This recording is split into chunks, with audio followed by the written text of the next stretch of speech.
বিকেলের নাস্তায় চায়ের সাথে কিন্তু এরকম ফুলকো ফুলকো ডাল পুরিগুলো খেতে কিন্তু অসাধারণ লাগে।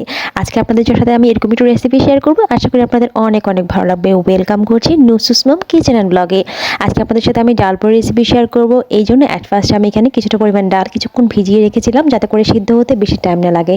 এই তো এখন সিদ্ধ করতে বসিয়ে দিলাম অল্প পরিমাণ পানি দিয়ে, যাতে পানিটা একদম শুকিয়ে যায় সিদ্ধ হতে হতে। এই দেখুন আমার ডালটা কিন্তু একদম সিদ্ধ হয়ে গেছে। এখন এখানে আমি একটা ফ্রাই প্যানের মধ্যে কিছুটা পরিমাণ তেল আর গরম মশলা দিয়ে দিয়েছি। তারপর এখানে পেঁয়াজ কুচি দিয়ে দিচ্ছি। তারপর কিছুটা পরিমাণ রসুন কুচিও দিয়ে দিয়েছি এর মধ্যে। এটা খেতে রসুন কুচিটা অবশ্যই দেওয়ার চেষ্টা করবেন, তাহলে কিন্তু দারুণ একটা ফ্লেভার পাবেন। তারপর কাঁচামরিচ কুচি দিয়ে এখন ওগুলোকে কিছুক্ষণ ভেজে একটু ব্রাউন কালার করে নেব। অবশ্যই কিছুটা সময় নিয়ে ভাজবেন। এই তো এখন একটা সুন্দর একটা কালার চলে এসেছে। এই পর্যায়ে আমি কিছুটা আদা রসুন পেস্ট দিয়ে দিচ্ছি। তারপরে এই তো সবগুলো মাংসের মশলা আমি এখানে দিয়ে দিয়েছি। কিছুটা পরিমাণ মরিচের গুঁড়ো, হলুদের গুঁড়ো, ধনিয়ার গুঁড়ো, জিরার গুঁড়ো, লবণ সবগুলো দেওয়ার পর এখন এই যে ডালটাকে আমি করে রেখেছিলাম সেই ডালটাকে এখন দিয়ে দিচ্ছি। এখন অনবরত কিছুক্ষণ নাড়তে নাড়তে দেখবে একদম ঝুরঝুরো টাইপ হয়ে এসছে। তখন সেই পর্যায়ে আমি কিছুটা পরিমাণ ধনিয়া পাতা দিয়ে এটাকে এক সাইডে প্লে রাখবো। তারপরে এই তো এখন আমি ডোটাকে এখানে মেখে নিয়েছি। ডোটা মাখানো দেখায়নি, কারণ এটা সবাই পারে। এখানে আপনাকে 2 কাপ আটার মধ্যে আমি কিছুটা পরিমাণ তেল দিয়েছি আর কিছুটা পরিমাণ লবণ দিয়ে নর্মাল টেম্পারেচার থাকা পানি দিয়ে আমি ডোটাকে মেখে নিয়েছি। এখন দেখুন ছোটো ছোটো করে নিচে কেটে নিয়েছি পুরি করার জন্য। বাকিগুলোকে ঢেকে রেখে শুধুমাত্র একটা নিয়ে আমি এটাকে হাত দিয়ে চেপে চেপে চারিদিক থেকে একটু জায়গা করে নিয়েছি ভিতরে পুরটা বানানোর জন্য। এই তো এখন জায়গা করে নেওয়ার পর পুরগুলোকে দিয়ে দিচ্ছি। দিয়ে দেওয়ার পর এখন চারদিক থেকে মুখটাকে সিল করে দিচ্ছি। অবশ্যই সুন্দর করে সিলটা করবেন যাতে করে পুরিটা ভাজার সময় ভিতর থেকে পুরগুলো বেরিয়ে না আসে।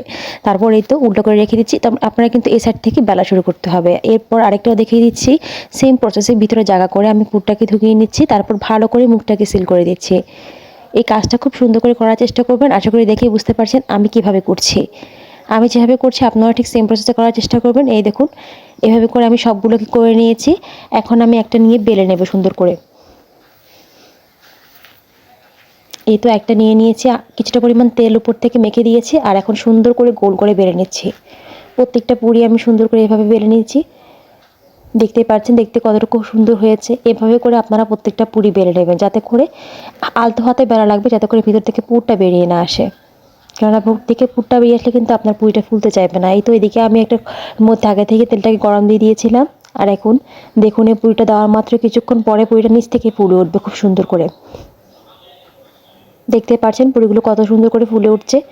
এভাবে করে আমার প্রত্যেকটা পুরি সুন্দর করে ফুলে উঠবে। আপনারা আমার এই টিপস আর ট্রিক্সগুলো ফলো করলে আপনাদের পুরিও এরকম সুন্দর করে ফুলে উঠবে।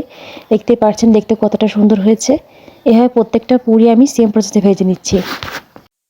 অবশ্যই এক্ষেত্রে চুলার জালটা খুব বেশি কমানো থাকা যাবে না, আবার খুব বেশি বাড়তেও রাখা যাবে না। মিডিয়াম প্রসেসে রেখে আপনারা পুরিগুলোকে খুব সুন্দর করে ফুলকো ফুলকো করে ভেজে ফেলতে পারেন। আর এরকম ফুলকো ফুলকো ডাল পুরি খেতে কিন্তু কার না ভালো লাগে, সবারই খুব ভালো লাগে। আমরা তো কষ্ট করে দোকান থেকে না কিনে এনে ঘরে স্বাস্থ্যকর উপায়ে এই ডাল পুরিগুলোকে খুব সুন্দর করে বানাতে পারি। এছাড়া দোকানগুলো দেখা যায়, দোকান থেকে যে ডাল পুরিগুলো আনা হয় ওগুলোর মতো দেখা যায় ডালের পরিমাণটা খুব কম থাকে, কিন্তু বাড়িতে বানালে কিন্তু আমরা ইচ্ছা মতো পুর ঠেসে এই ডালের পুরগুলো বানাতে পারি। এর ফলে ডালের পুরিগুলো খেতেও কিন্তু খুব ভালো লাগে। এই দেখুন আমার ডাল পুরিগুলো একটা একটা করে কত সুন্দর করে ভেজে ফেলছি। প্রত্যেকটা পুরি কত সুন্দর করে ফুলছে আপনারা জাস্ট লক্ষ্য করুন। এই তো আমার পুরিগুলো কিন্তু একদম হয়ে এসেছে। দেখুন দেখতে কতটা সুন্দর লাগছে। দেখতে যেমন সুন্দর লাগছে খেতেও কিন্তু অসাধারণ হয়েছে। আশা করি আমার ভিডিওটা আজকে আপনাদের অনেক অনেক ভালো লেগেছে। বাসায় অবশ্যই ট্রাই করবেন। ভালো লাগলে অবশ্যই পেজটিকে ফলো দিয়ে চ্যানেলটিকে সাবস্ক্রাইব করে পাশেই থাকবেন। আল্লাহ হাফেজ।